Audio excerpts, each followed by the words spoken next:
It had been 10 years since that cold January night in Maple Harbor. The Pendleton home still stood proudly, the blue shutters a little faded, the oak grandfather clock still watching over the living room. Emma, now 24, had long since moved to Chicago, chasing her dream career in mechanical design. But one late autumn morning, she received a call that pulled her back.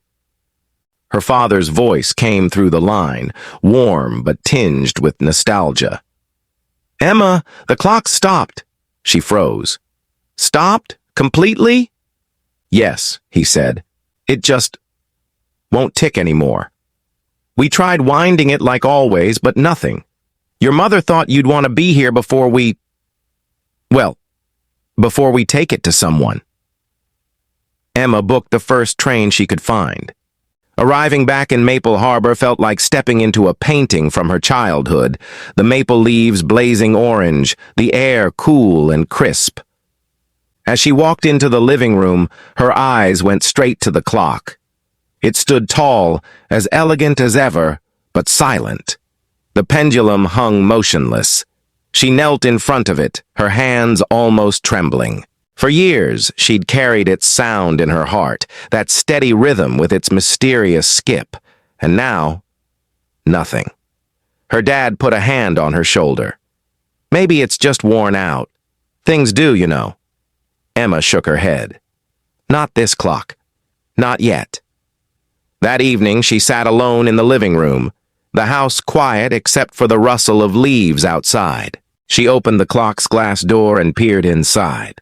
The gears were dusty but intact. No broken parts.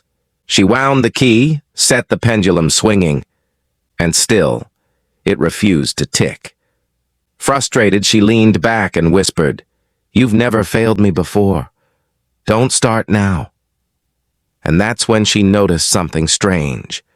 The minute hand was pointing at exactly 12, not a second before or after. And in her mind, a memory surfaced. That night of the fire, when the clock had struck midnight 30 seconds early. What if? It was waiting for another moment. She stayed there, watching it for hours until finally she dozed off in the armchair. She woke to the sound of a chime. Blinking, she looked up. The pendulum was swinging again. Tick, tock, tick, skip, tock, just as it always had. Emma's heart pounded.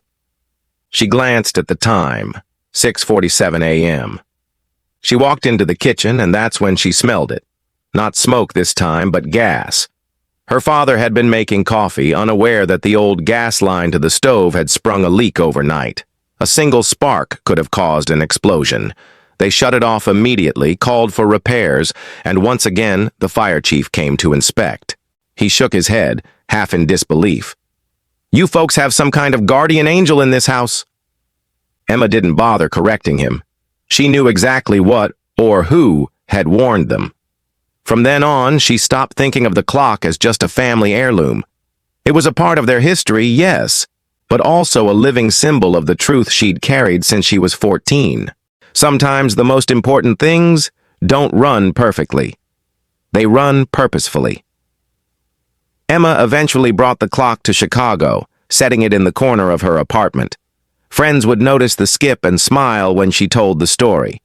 And whenever she faced doubt or fear, she'd glance at it and remember, her life, like the clock, didn't need flawless timing to be meaningful.